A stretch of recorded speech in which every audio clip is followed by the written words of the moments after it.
So meditation is all about familiarization. Okay? You're probably here to relax, right? That's the main reason we get into meditation, to relax, right? But meditation does not create like relaxation or something like that, right? It's not like creating the relaxation out of nothing. Meditation teaches you to become familiar with your normal relaxed self, all right? So it's getting at the same thing, but it's a very subtle but important difference when we're thinking about how meditation is teaching us how to relax, right? It's all about familiarization, and familiarization is really the most important thing, like in any type of learning, right? Like if you were, when you first learned how to drive or you skiing, right? Like at first it's very difficult because it's not very familiar, right? But over time it becomes easy. Maybe not easy, like, there's always some effort there, but it becomes a lot easier. And the same is true for familiarizing ourselves with how to relax and how to be kind to others and how to be patient and how to be to recognize gratitude and great things that are happening in our lives. Like all these wonderful things that we want to internalize, we're not very familiar with them. And so they're difficult to bring up when we want to bring them up, right? So we just have to work on getting more familiar with them. And that's the beauty of meditation. It is a very good tool to familiarize yourself with how your mind works. That's what we're after, right? Familiarize yourself with how our mind works, okay? Now, before we can do any of that cool stuff, we have to calm our mind a little bit, right? You don't need me telling you that when you are stressed and panicked and worried and anxious, you're not thinking very clearly, right? Hey, Kristen, we're not thinking as reasonably as we normally would. Everything seems a lot more difficult, right? So the first step in meditation is to learn how to relax ourselves, to become familiar with that relaxed self that we have, right? If you think about, I'm going to use a different analogy because I always use the same one and maybe people are bored. But if you think about a mirror, right? Like if you had a mirror and it's very dirty, right? You wouldn't really be able to see yourself very clearly in it, right? Because it's very dirty. You might be able to see bits and pieces, but I'd be like, oh, is that a blemish? No, that's just a piece of dirt on the mirror, right? But if the mirror is completely clear, then you can see yourself very crisply. Right? Everything's very clear, right? So our mind is normally like a clear mirror, right? I don't know why I'm struggling with that word. Our mind is normally like a clear mirror, right? We can think very objectively, very reasonably, but all the distractions and anxieties and all those worries and feelings that we're having all throughout the day, it's adding little dirt onto the mirror, and it's becoming hard to look inward and to access, right, that kind of relaxed state. It's making it hard to see the reflection in the mirror. Vixen, gotta head off. Thank you for stopping by, Vix. Appreciate it. Have a good night. Vix is in the UK, so it's very late over there. Okay, so that is like a little analogy of how we can think about relaxing our mind, right? So we want to clear the mirror, and then we can look in the mirror, right? So we're gonna relax our mind, and then we're gonna use our relaxed mind to investigate something, to look at something. Today we're gonna look at anxiety, right? So the method that we do this, the method that we use to clear our mind mirror, is called single-pointed concentration. And all that means is we're going to focus on one thing. It's very fancy. But really it just means concentrating on one thing, right? And you've experienced something similar to this, maybe involuntarily, when working on a project, right, at work or something. You're so plugged in that you don't hear the noises that are normally there, all those distractions, the voices, somebody calling your name, we lose track of time, all those things that we're normally very hyper aware of, they sort of start to fade into the background when we're in the zone, so to speak, right? So we're going to voluntarily, intentionally do that by focusing on our breathing. Breathing meditation, you probably have heard of this. It's becoming quite common, which is pretty cool. But we're going to use our breath as this focal point, right? And we're going to start to notice that all of the thoughts and worries that we have are going to start to dissipate a little bit. We're going to clear off the mirror a little bit, maybe like one wipe. We don't have to do the whole thing, all right? It's baby steps, right? So that's what we're going to do. And we use the breath for a very good reason, in that it is always with us, right? We always have our breath with us. So when you're out in the world, not sitting here, meditating, you can make use of focusing on your breathing for a little while to relax, right? You always have it with you. It's always in your tool belt, right? So that's why using the breath is such a cool and useful method for meditation. Okay, so we're gonna do a breathing meditation now, like 5 minutes, short. You're not gonna be like sitting there forever. And one thing that I'll say that I haven't really mentioned before, but I guess I should have, is there's a temptation when you're focusing on your breath, right? You're trying to exclusively focus on your breath to be like very tense about it. But really, meditation is about being kind of gentle about focusing on our breathing, right? It's almost like bird watching, which I have never done in official capacity, but I think I understand how it works, right? If you're like walking and you see a bird, what do? You don't run up to it, right? You're like, oh. And you just kind of like watch it very gently and naturally, right? We're not like, oh, like get close to the bird. Otherwise it's going to fly away, right? So if we are too aggressive in our concentration, our little bird of relaxation might fly away.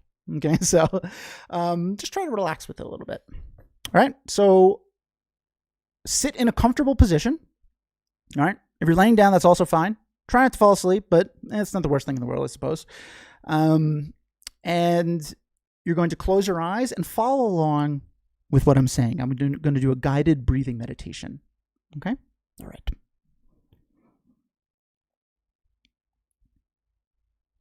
So whenever we start a meditation,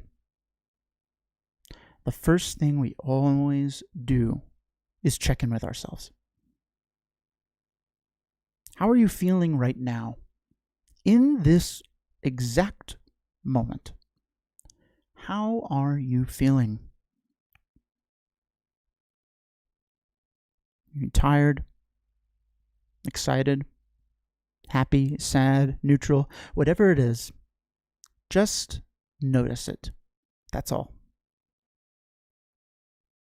What we're doing here is practicing mindfulness. Noticing what our mind is doing moment to moment.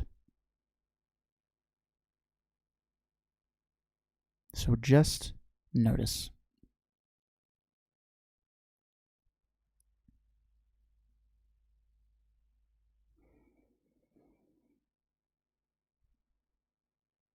And having checked in with ourselves, we can turn our full attention to our breathing.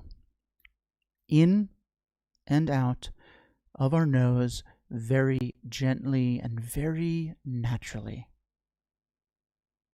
In and out, following your full in-breath and following your full out-breath.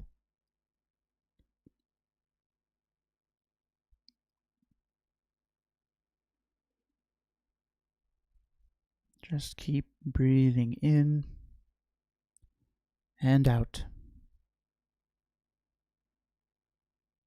and following each breath.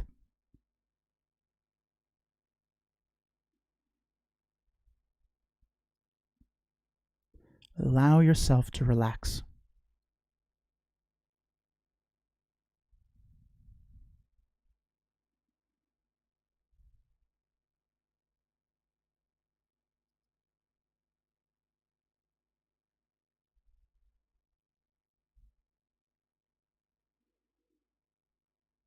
At some point, you may notice that your attention has drifted and is now thinking about something that happened earlier today, or something that is coming up later, or a pain or ache you have. Whenever that happens, whenever you notice that your attention has drifted, just gently guide it back. We're guiding our attention back to enjoying our full breath in and our full breath out.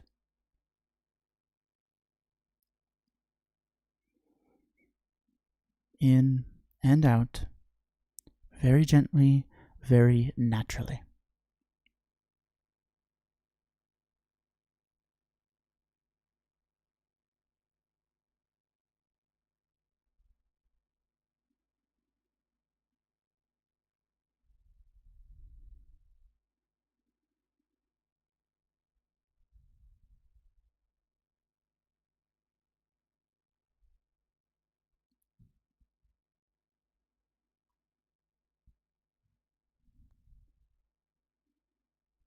Keep bringing your attention back to your breath whenever it drifts, as many times as you need to. This process of focusing on your breath and bringing your focus back to your breath when it drifts is meditation. You are meditating.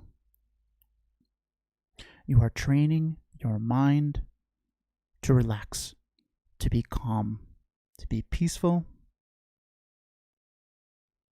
to access happiness. How wonderful.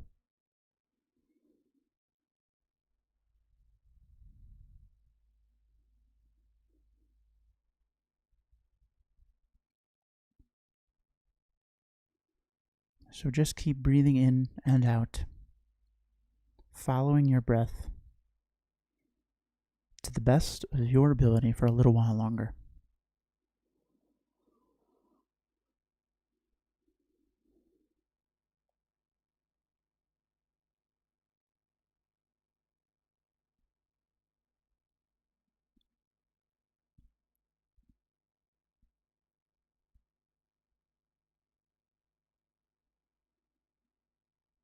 Okay, and when you're ready, you can open your eyes and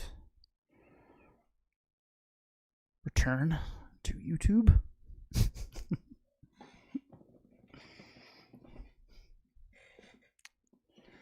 How'd that go? So that is a very kind of traditional breathing meditation. There's different types. I think maybe I'll do a little variant on it in our next meditation. We'd usually do two. And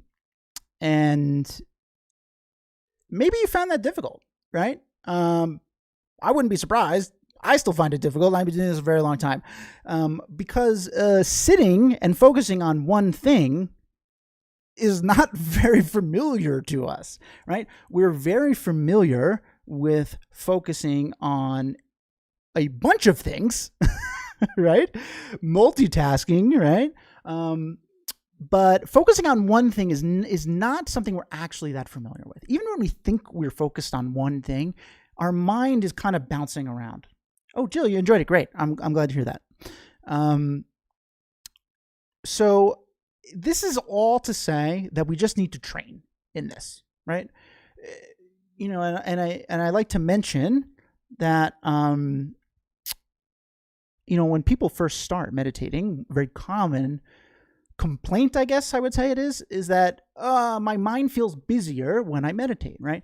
And I said this when I first started meditating, and my meditation teacher told me, no, you're noticing how busy your mind is. And I'm like, okay, well, that was cool, right? You're noticing, only now are you really noticing what your mind is doing all day long. Very exhausting to think about. No wonder you're mentally exhausted. So we just need to practice this. And over time, it's going to become easier, and you're going to be able to kind of clear more of the mirror away, so to speak, right? Sarah, I like that you are meditating. It's so affirming because there's so much I am doing. So much I am doing it right. Is this? Oh yeah. So like, am I doing it right? Is this right? Am I doing it right? Yes, you are meditating. That's exactly why I say that, because even if you're quote unquote struggling, you're meditating, right? The process of sitting down and doing this is meditation, right? There's no good meditation, bad meditation, or anything like that. There's just meditation. Withy, thank you. right? Oh, and Sarah, that's a really great point. You're like developing an anxiety over meditating. Am I doing this right? And it's a really good segue because we're going to get into anxiety now. And there's some interesting things that I think I'll go back to what you were saying there because it's going to play in really nicely with what we're going to talk about. But that's really insightful. It's a really good, very good comment. Thank you for commenting it. Any questions on this before we continue?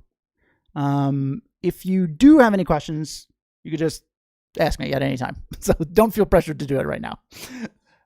Okay, so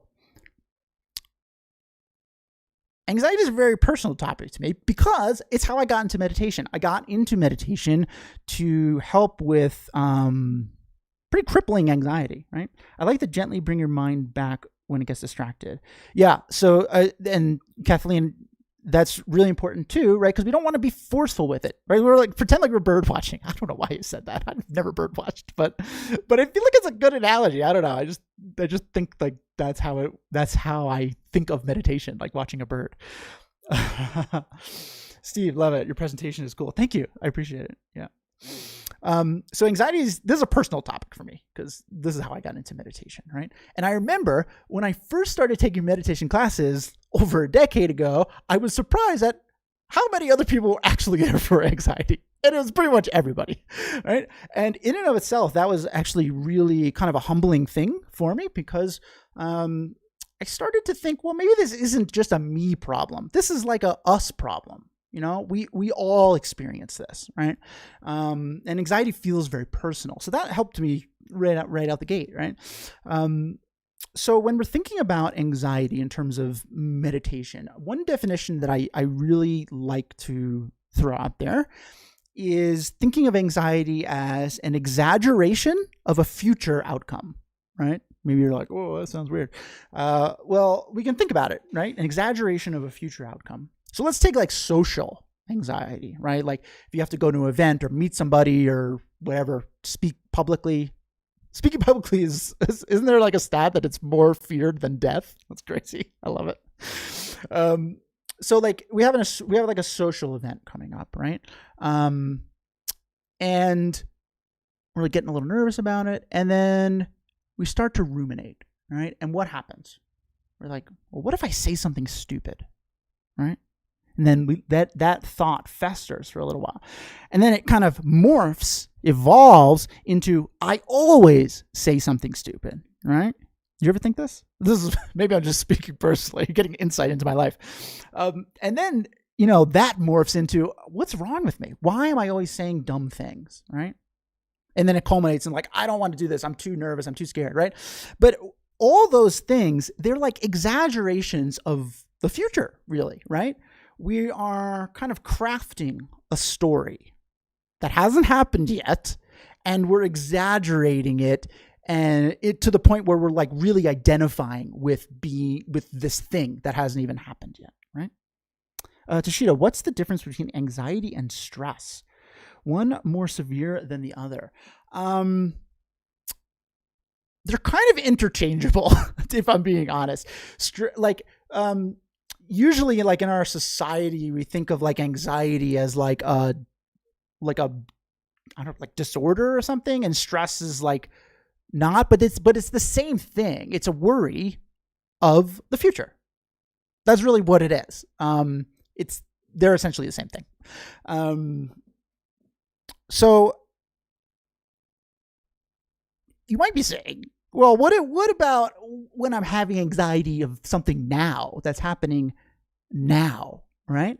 And it's interesting to think about this, that when you're having an anxiety of something that's happening now, what are you actually anxious about, right? So for me, I still have at times, very bad anxiety about itching. Maybe you think that's weird, but that's my anxiety. I have to deal with it. So like I'll have an itch and I'll be like, oh no, right? Normally you would just scratch it and be on with your day, but I get anxious and panic. So like the itch is happening now, right? But what am I worried about, right?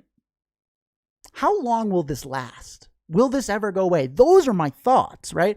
it's all in the future. It's all based in the future. If I knew how long the itch would last precisely, then I probably wouldn't be anxious about it, which is interesting. I might be annoyed, but I probably wouldn't be anxious about it. So our anxiety really comes from worrying about the future and exaggerating those worries in our mind. Does that make sense? Sully, it's easy to borrow worry. Oh, I like that.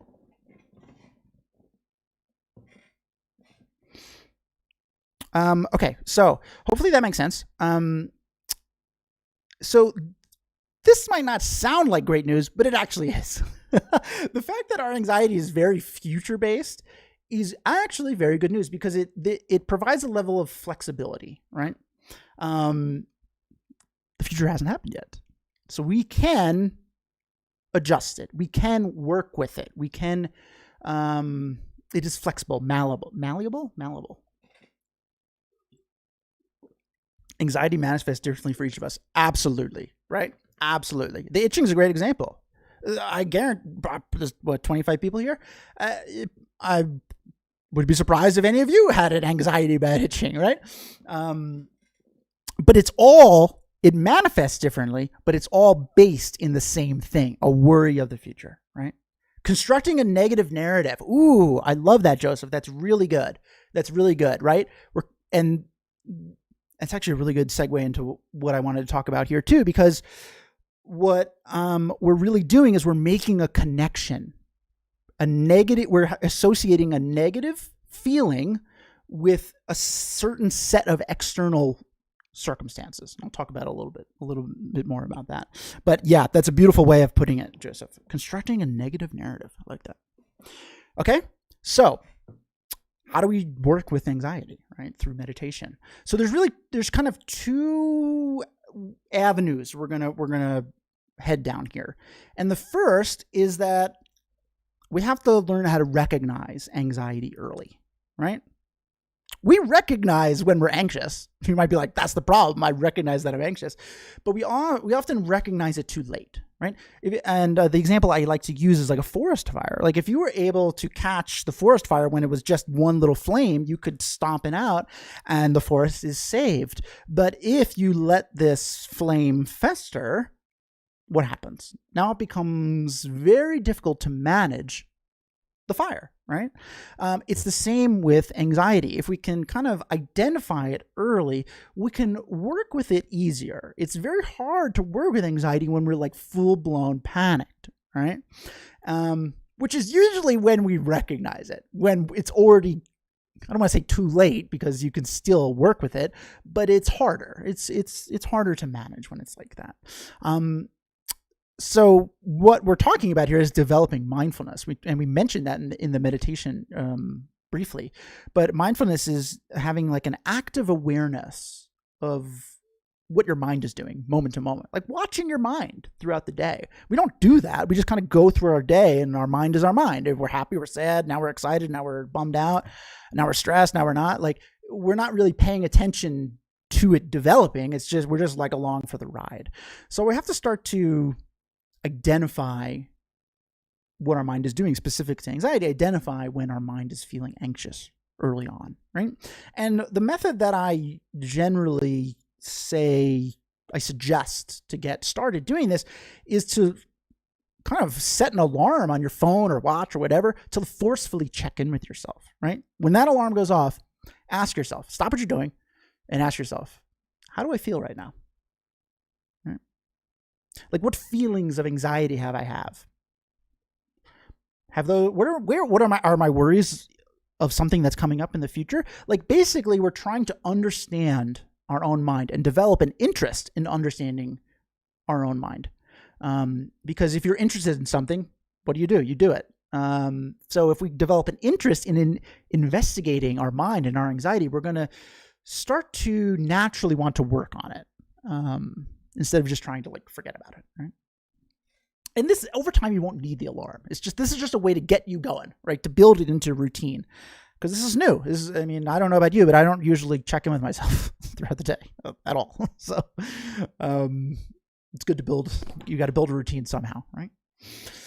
So when we recognize that we're anxious early, we have set ourselves up to do something about it, right? We've seen, oh, there's a flame with the forest fire example. Oh, look, there's a flame. It's not that big. Okay, I'm going to do something about this. And there are two things we're going to focus on today in terms of helping us reduce anxiety. And the first is something none of us like, is acceptance. Okay, so acceptance is the first one, and then space. And I'll go over those. But acceptance is difficult with anxiety, right? So one interesting thing about anxiety is actually anger. This I learned from a meditation teacher of mine. We were like investigating like anxiety and stuff, and it kind of came up that anxiety is a form of anger, right? Like anger is when things should be other than they are, right? And so when we're having anxiety, we're like, this shouldn't be this way, right? I shouldn't be worried about itching. I shouldn't be worried about speaking publicly. I shouldn't be worried about blah, blah, blah, blah, whatever it is, right? We're angry. It should be different, right? And so the opponent for anger, and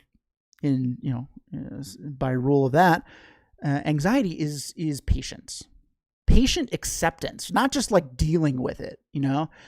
Like dealing with it is not patience, right? That's distraction. That's just forgetting about it, right? Avoidance. That's not patience. Patience is being okay with the fact that you are currently anxious, right? Not trying to actively wish your anxiety away, right? Which we do. I definitely do, right? I wish it wasn't like this. I just wish this would go away, right? And so Joseph, this goes back to what you were saying, right? That what we're doing here is we're giving our anxiety a ton of power because we're associating a negative feeling with an external condition, right? So in my instance, whenever I have an itch, external condition, bad. And then I've made this link in my mind and have reinforced it through familiarity, right? I'm so familiar with itch equals bad that whenever I feel the slightest itch, I go there, right? Same with like social anxiety, an event or public speaking, right? We've associated public speaking, a external kind of condition that we have to do sometimes, with bad, right? Nerve-wracking, fearful. And so whenever we have to do it, instantaneously our mind goes there because we've become so familiar with that connection, right? That's our negative narrative that we've built for ourselves, right? So acceptance is a great way of shattering this connection, right? Because it removes the like wish away kind of thing that we're doing, right? So even just saying to ourselves, I am having anxious thoughts and that's okay, right? Saying that out loud, or to ourselves. If you're like in a room, just don't blurt that out, I guess. But you can say that in your mind. Even just saying that out loud to ourselves or whatever is very powerful, right? I am having anxious thoughts and that is okay, right? So try that. That's a form of acceptance, right? We're not trying to wish it away. We're accepting that it's happening. And look, it's okay. It happens, right?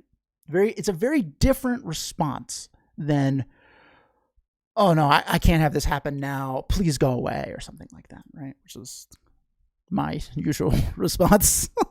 Does that make sense for acceptance? Okay. Hopefully. So, acceptance is very good. And when we have kind of accepted that we're anxious and we're not actively trying to wish it away, right? Well, now we've kind of set ourselves up for a counterattack to our anxiety. And the way that we counterattack anxiety is through space. And not outer space, right? And you might be like, I don't know what you're talking about. I'm talking about mental space. But we can use an example of physical space to kind of understand how space affects the potency of our problems, right? In this case, anxiety. So I've spent a decent amount of time in Montana, which if you haven't been, it is very pretty there. Beautiful mountain ranges, very open. They call it Big Sky Country, right? They call it that because you can see for miles. It's unbelievable how far you can see in Montana. And I remember being there and sitting like in like a field area, kind of just enjoying the sights, and way off, like miles off in the distance, is a mountain range and very dark storm clouds over the mountain range, right? And you can see the lightning, like flashes of lightning going on. And what was my reaction? Wow, cool. All right. Oh my God, it's amazing. You're seeing this, right?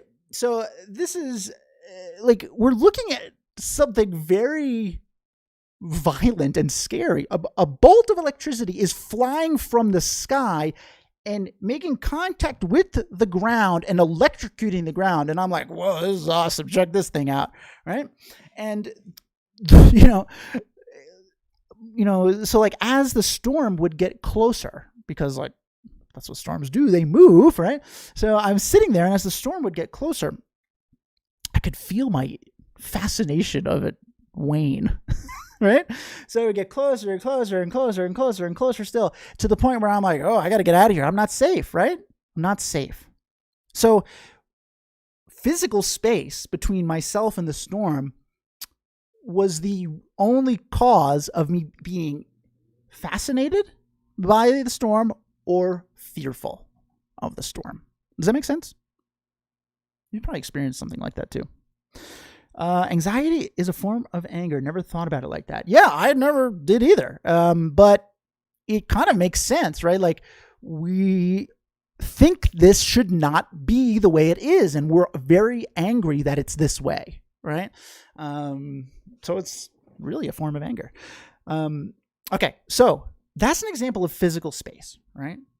The same is true for mental space. It's the same concept, right? So our anxiety, normally, storm is right over here, isn't it? It's right overhead. And so we are what? Panicked, fearful. I got to get out of here. Please help me, right? These are the things that we think and say. But if we can create some space, if we can create some mental space between ourselves and the anxiety and anxious thoughts, well, then we can look at it the same way that I was looking at the storm in a distance, with fascination instead of fear, with interest, right? It's a very different way of looking at our problems, with like an interested mind as opposed to a fearful mind, right? So this is how space plays a part in our feelings in our problems, right? This is not just for anxiety, by the way. This is true for anything. So I'd like to do a meditation now that kind of incorporates some of these things. And if you're kind of, maybe you're wondering like, well, how do I create space? Well, sometimes creating physical space from our anxieties is helpful, right? You probably have noticed, if you can get away from the things that is making you anxious, you like sometimes feel better, right? Only for a little while, but you feel better. So we're going to work on creating mental space, because that's a little bit more achievable. We can't always get away from the things that are making us anxious, right? I can't get away from itching. It just happens. I can't run away from it. But I can create mental space. And the way that we do that is with meditation, breathing meditation. That's what breathing meditation is doing. It is, we're focusing on our breath, so much so that our anxious thoughts are moving further away, right? They're moving further away to the point that we can look at them with fascination instead of fear. That's the beauty, the promise of meditation, right? Does that sound cool? Hopefully. It sounds cool to me.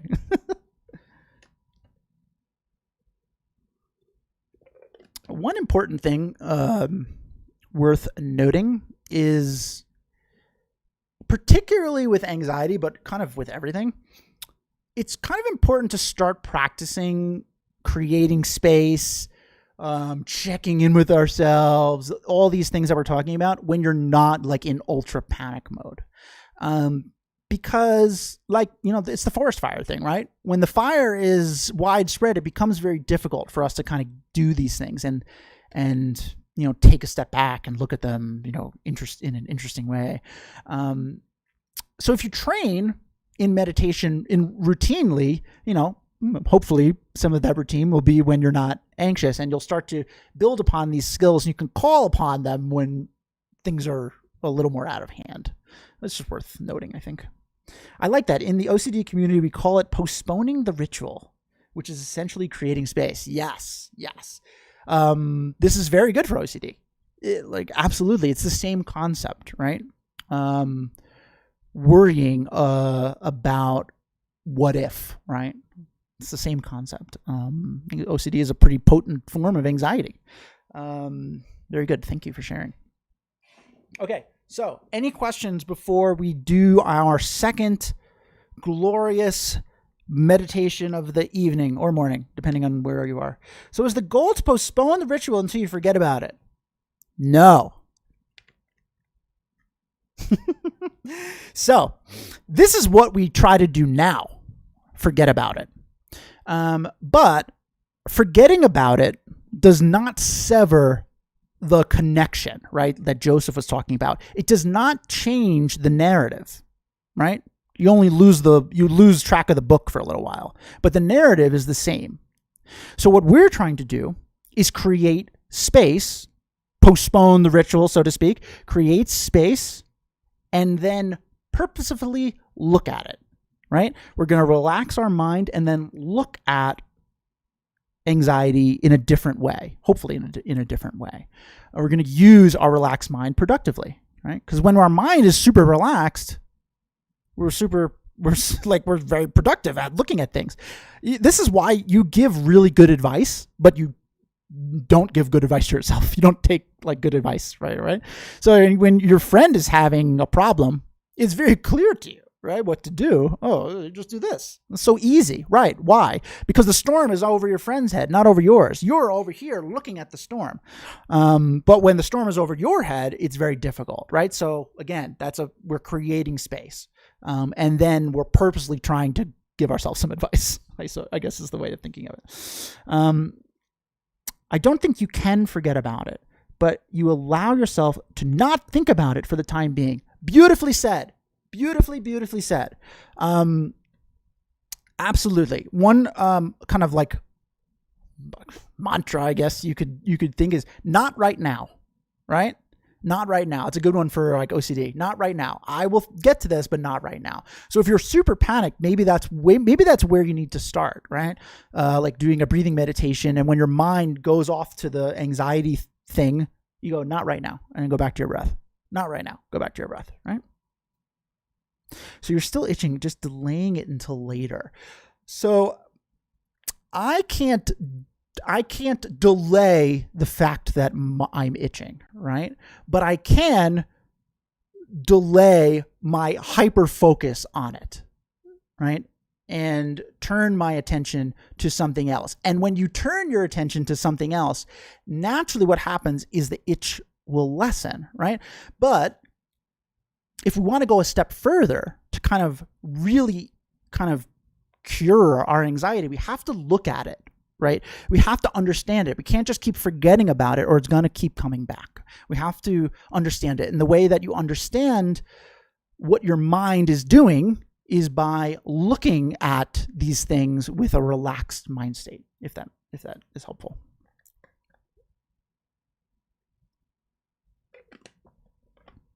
It takes practice. This is not easy. None of this is easy because we're not familiar with it, right? Anything that you are not familiar with is not easy, right?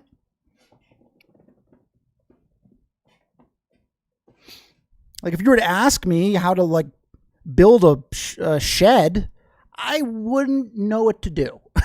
But if I built, 13 sheds, maybe I'd get better at it. I'd have a better idea, be more familiar with it. Right? It wouldn't be so daunting. Okay? So let's do a meditation we're going to do one that I've done here before, but I've gotten good feedback on it. People like it, so I'm going to do it again. It's called a mountain meditation. I also went skiing for the first time this year today, so I'm very in mountain mode. So this meditation is designed to help us with acceptance. Okay? What we were talking about before, patient acceptance, right? Being okay with the things that are going on around us, right? So this is kind of like a contemplation, I guess, is like the fancy way of saying it. Essentially, we're going to start by just doing a breathing meditation like we did before, and then I am going to guide us through like a little bit of a visualization. And your job is to just kind of pay attention to what I'm saying and look out for any moments where you're like, aha. I call it like an aha moment. A moment where you say, aha. Those moments are your mind making a connection with something, right? Becoming familiar with something. So you pay attention to those. Those are important, right? Okay. If you have any other questions, you feel free. You can chat them now or later. We'll get to them. But let's do the meditation for those that have to leave. All right. So sit comfortably, or if you're laying down, fine, no problem. Wow, you skied already. I love the mountain meditation. Yep, we're going to do it right now. All right, so sit comfortably and close your eyes and just follow along with what I'm saying, okay?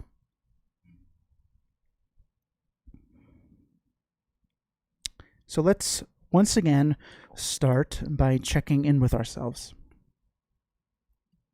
How are you feeling now? Different? The same? Whatever it is, just notice.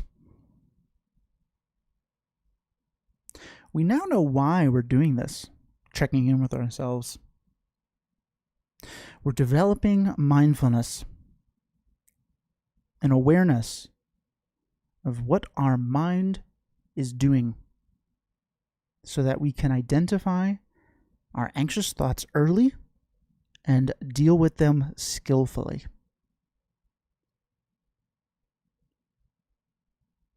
So how do you feel in this moment right now?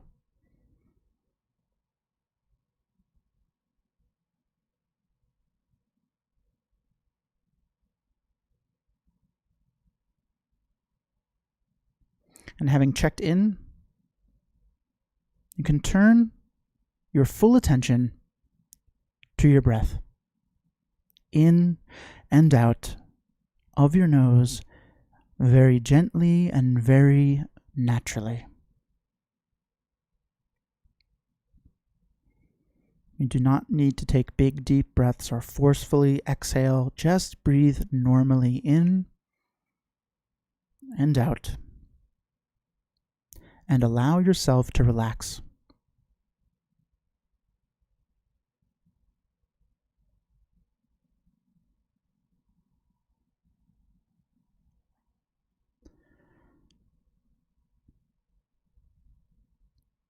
Sometimes when our mind is extra busy, it can be helpful to give our mind a job. This is great for anxiety. We can give our mind the job of counting our breaths. So each time you inhale and then exhale, count 1. In and out. 2. In and out. 3. See how high up you can count before you lose track or before you notice your mind has drifted. And then just start the count over. In and out. 1. In and out. 2.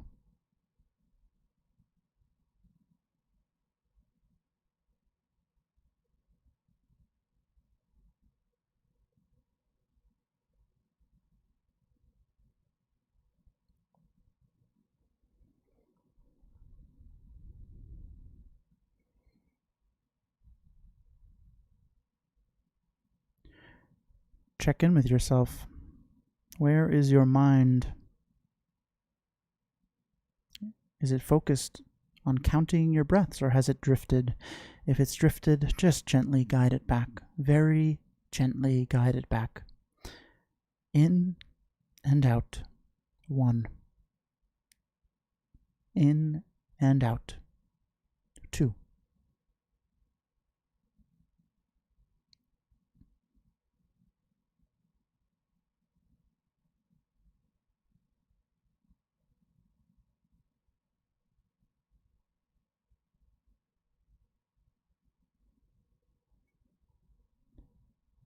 Keep bringing your attention back to your breath, to counting your breaths as many times as you need to.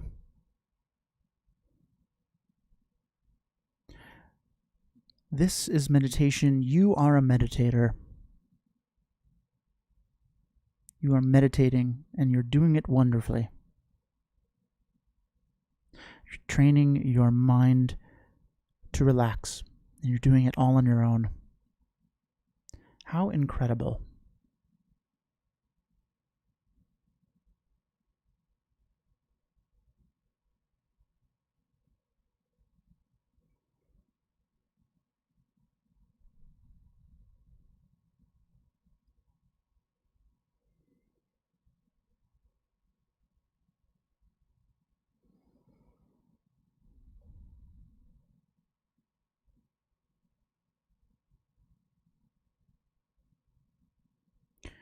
So, after meditating in this way for a little while, you may find yourself feeling a bit more relaxed, a bit more calm, peaceful, whatever your experience is. We can then use this relaxed mind to investigate something. We're going to look into the mirror.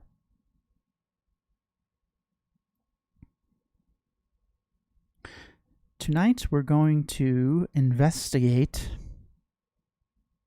the importance of patient acceptance. So just follow along with what I'm saying and pay attention for any of those aha moments.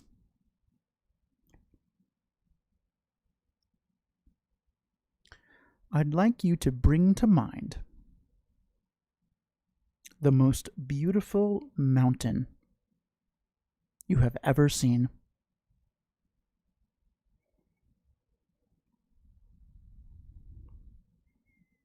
Just imagine it. It's summertime. The warm sun beaming down on the mountainside teeming with life. Animals, birds, plants, green, lush. The rivers full and flowing.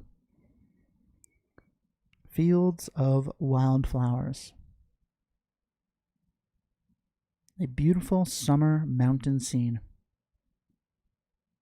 Just imagine it.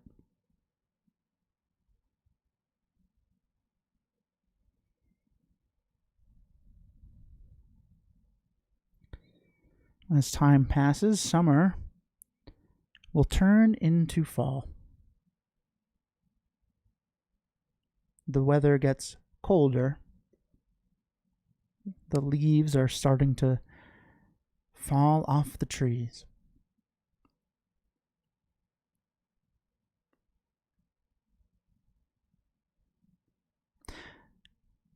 The external conditions of the mountain have changed. But inside, at its core, the mountain remains unchanged.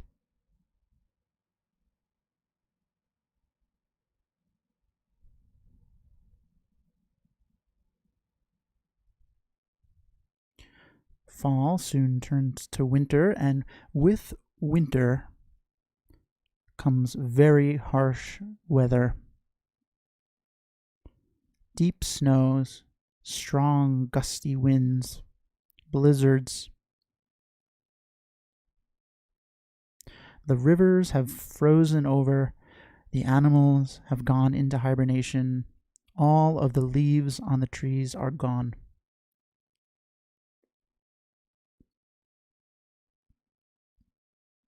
The external conditions of the mountain have changed.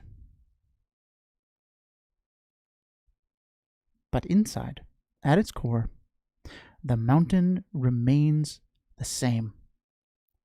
Unchanged from fall, unchanged from summer.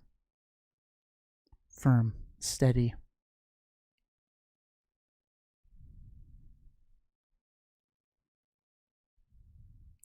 Winter turns to spring, the snow thaws, and life returns to the mountain. But with spring comes thunderstorms. And maybe during one thunderstorm, a bolt of lightning hits the side of the mountain, cracking it.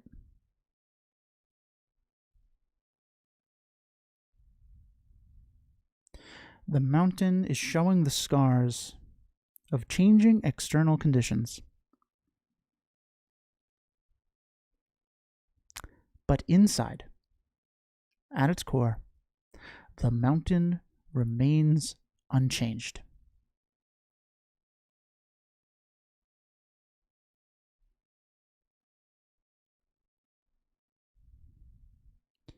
We need to be more like mountains.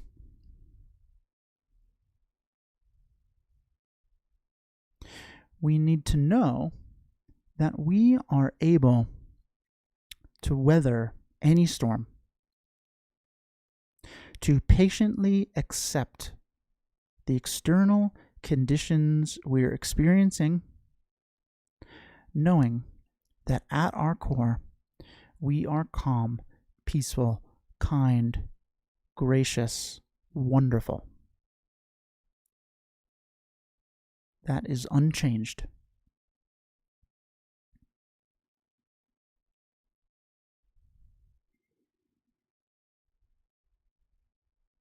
Even at times where we're very anxious and stressed.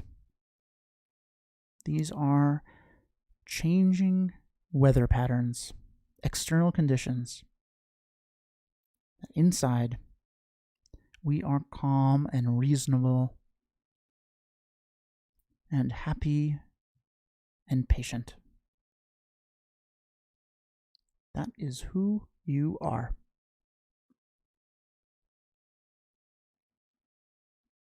You're like a mountain.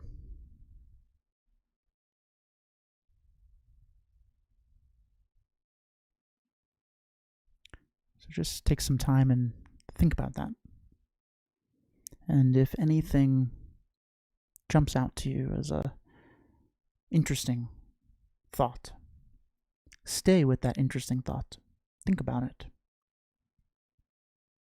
That is your mind becoming familiar with patient acceptance and the recognition that at your core you are incredibly calm and peaceful, and you are not your anxiety.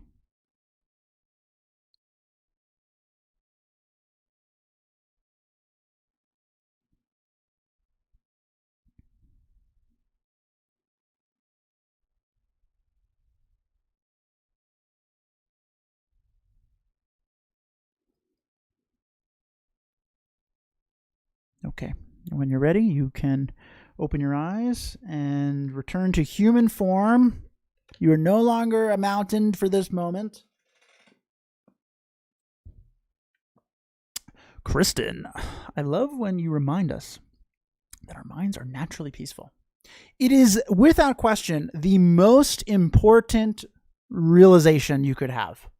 And in fact, when we're doing these kind of investigations, contemplations, it's the first one I always teach, because if you can recognize that your mind is normally peaceful and that you don't have to go out and get it, it's there, you start to feel empowered that you can access it, right? It's there, right? It's not gone. It's there. So that's why I remind you, but I'm glad you enjoy that. I enjoy it too. Jill, thank you. That really helps during this challenging time. It feels so much better. Thank you. It really makes me feel great to hear that. So thank you for sharing. Yeah, this is a super challenging time. 2020 sucks. So like these types of meditations and thought processes are really good for dealing with stressful, anxious times. And kind of like what Kristen was saying, the core takeaway from this mountain meditation is that, like Zully, like you're saying, you can adapt to what's going on around you, knowing that, like Kristen said, your mind is naturally peaceful. You are unchanged, right? At your core, just like at the mountain's core, you are naturally peaceful. The mountain is not changed by the weather, right? The mountain just sits. It just is, right? And it weathers the storm, and it's the same. What a confident image to think of ourselves as a mountain. Yeah, this is one of my favorite ones, not just because I love skiing, but because it's a very good visualization, because we don't feel like mountains, we feel very movable, right? We feel like we're constantly being pulled in one direction or the other by the external conditions. But really, the core of us is always calm, peaceful, kind, naturally, right? It's naturally that way.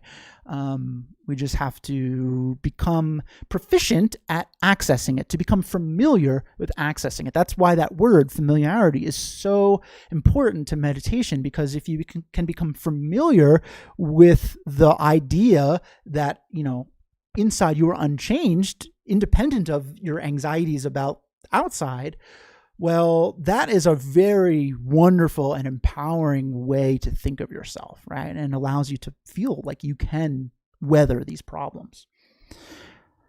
Ed, thanks, Keith. Both needed that. Appreciate it. Me too. These meditations are also for me. So I appreciate that. Thank you. Reminds me of the serene prayer accepting. Yeah, I mean, look, there's a lot of there's some similarities, and it's just concentration, right? We're focusing on one thing. And in this moment, we're focusing on accepting the external changes, right? And that they're not changing us. The external changes don't change us. I guess that's the way I've said it. I can see my reflection clearly in my mirror, and I counted to 40 breaths. Wow. That's unbelievable. That's really amazing. Did you like I changed up my analogy? I keep using the same one. Okay. Any other questions on meditation, anxiety meditations, or anything we spoke about? Now is your time. Although, you can always email me. I'm going to add my email. Keith at... okay. You can always email me if you have a question that comes up later, something you didn't think of, or like you're trying this on your own and you're like, I don't know if I'm doing this right. Just email me. I'm always around. So it's the beauty of technology is you have me at your fingertips. So email me. Would you at least address how the pandemic could be handled better by meditation?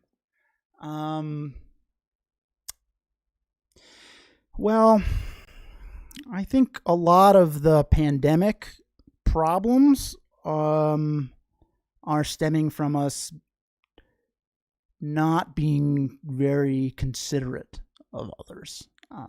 So, meditation is very good for recognizing, and you know what? The next one I'm going to do on gratitude, because I'm off next week. I won't be here next week.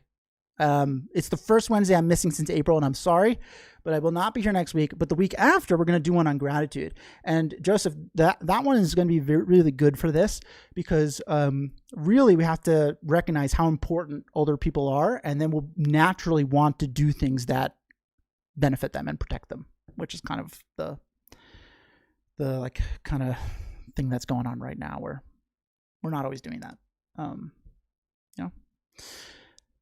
Okay, so please. Yeah, I think in the next one that'll be we'll address that. That'll be a good point for that. Okay, so if you have enjoyed this, I'm glad. First of all, thank you for coming here.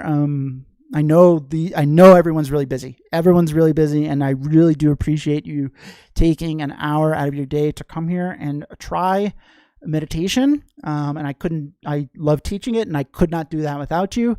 So thank you. Zelly, thanks, Keith. Awesome session. I'm a mountain. Hell yeah, you are. Kathleen, thanks for coming. I appreciate it. So come back next week. Well, not next week. I won't be here. But the week after, come back. And we're going to do one on gratitude. Little Thanksgiving themed meditation. We're going to do it on gratitude. So please come for that. And if you did enjoy this, you can subscribe to my YouTube channel. All my past video live streams are up there. You can watch them. If you subscribe, you'll get notifications when I'm going live. So that's good for you. It's also helpful for me. So nice little two-way street there for us. And I also do private one-on-one meditation instruction. If that's interesting to you, we can set something up. Just email me and we will find a time that is good for you. I do it like virtually, very laid back. And we can focus on something that's very particular. So like if you wanted to focus on an anxiety that you have, if it's like maybe you have itching anxiety, and I could give you a lot of insight into that. But if the one-on-one sessions are very good for us to diving into things that are specific to you, because these are kind of general, I know. Rebecca, thank you. This was informative. I'm glad you enjoyed it. Thank you for coming. Okay. Again, thank you everyone, and enjoy your evening and your week. And I will see you in 2 weeks.